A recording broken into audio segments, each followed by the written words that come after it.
Excalibur was the 1981 film from John Boorman about King Arthur, drawn from Mallory's Le Morte d'Arthur, as well as other sources. It was co-written by Rospo Pallenberg, reuniting the team that brought you Exorcist II: The Heretic. I was brought to the movie by a couple of adults, and it just so happened that we entered the theater just after the opening credit of the word Excalibur faded from view. So the theater was dark as opposed to if you come earlier. So the screen was like the opening of a cave onto this orangey night battle.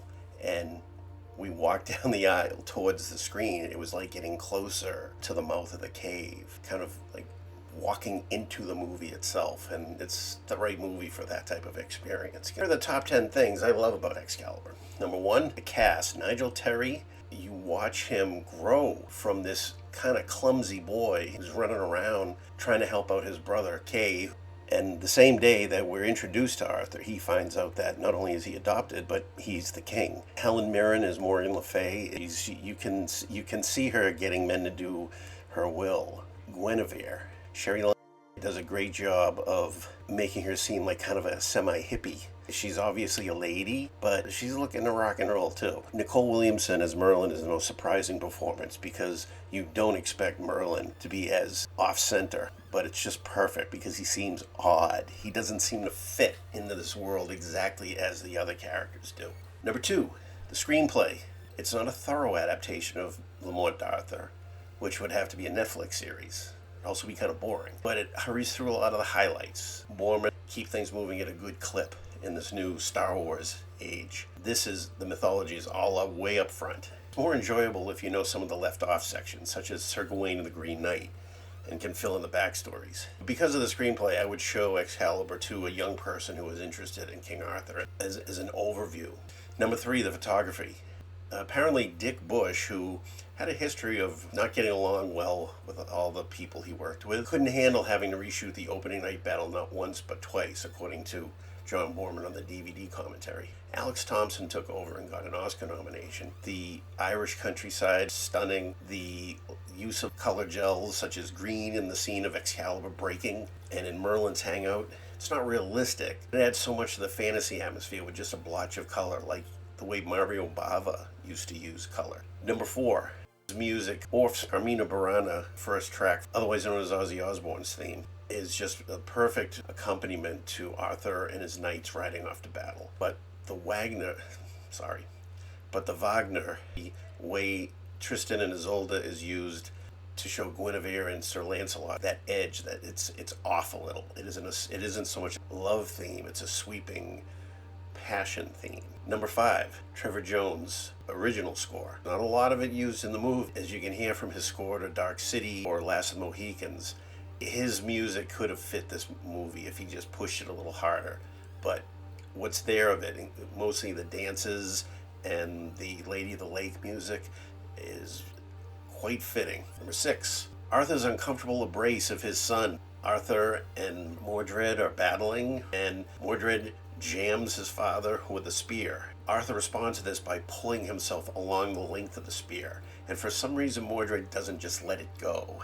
He holds onto it, so Arthur draws himself along the spear as it's going through him. Talk about your Freudian imagery. And he just walks right up to Mordred and sticks his sword in his throat.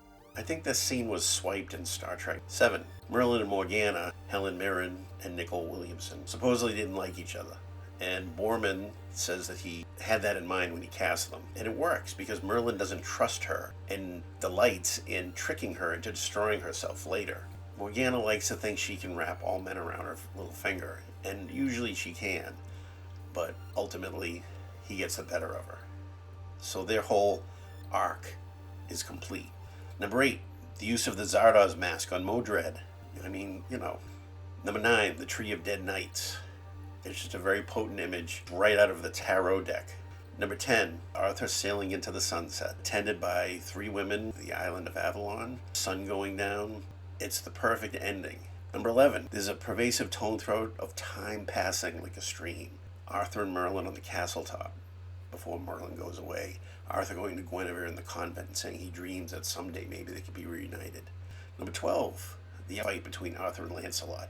The setting is right out of a fairy tale. Beautiful green nature with pure water as a backdrop for these two silly little men fighting like fools. It's reminiscent of the way that William Wyler shot The Big Country, the fight between Charlton Heston and Gregory Peck in the long shot. And it makes men look like little ants being silly in the midst of this glorious nature which has no use for them. In the fight, Arthur's made a fool of, but he keeps going. Like I said earlier, we see him growing. When he draws on Excalibur foolishly to win the battle, he realizes he's done wrong. He's learning how to use power, not just hold power. He's rewarded by having the sword giving back to him, not just because of the bloodline that got it for him in the first place, but because he, Arthur, as an individual, earned it. The Lady of the Lake is basically saying, okay, you get another chance because you've learned from this. You're proving yourself. Number 13, John Boorman's neighborhood. A lot of the settings apparently were down the street from where John Boorman lived at the time. Gee, that's nice. That's nice work if you can get it, huh? Number 14, a repeated location from Zardoz. Number 15 of the top 10 things I love about Excalibur, the joy of mashups. Using Mallory as a spine, John Boorman and Roswell Pallenberg, who, by the way, made Exorcist II: The Heretic, pull details from not just Arthurian history, but also Christian symbolism, moving characters, combining them, tossing in a bit of Druid stuff here and Cycle of Life stuff here, like The Lion King. I know it was made years after, but I'm just comparing the ideas. Chill out. It's also what Lucas did, pulling from different sources to create a new hodgepodge, a mashup even. Number 16, the poster art by Bob Peak. Number 17, takes itself seriously. It says that family and country are worth fighting and dying for. There can be love in a marriage, and when it breaks up, it has devastating consequences. It says that there are things beyond oneself. There are things in the world we can't see, can't perceive, and can't control. But it doesn't say these things are only the affectations of fairy tales. It says these things have a place in a world, at least this world, and wouldn't it be nice to think that this is the type of world we could live in. Number 18, the Battle at Patrick Stewart's house. There, he admits, when confronted by Urians, that I think his name is Urians, right? Is it Urians? Yeah, keep it Urians. Yeah, right? That was him. The way the establishing shot is done, it has a little bit of the tone of Geary Wrath of God, the greens and the water. Number 19, Arthur's decision to hand him Excalibur, to knight him. It says everything about the character that we need to see at that moment. It lifts us up into the character. We're not just watching this boy. It's like, this is something different. It's significant that Merlin at that moment says, "What's this? I never saw this." So we in the audience know, oh, okay, so we're not just watching this procession of events. The people involved can make choices that can affect it. And finally, number 20 of the top 10 things I love about Excalibur is the Lady of the Lake. The hand rising from the water with Excalibur and going back down into the water with Excalibur. Just perfectly done. So those are the top 10 things I love about Excalibur.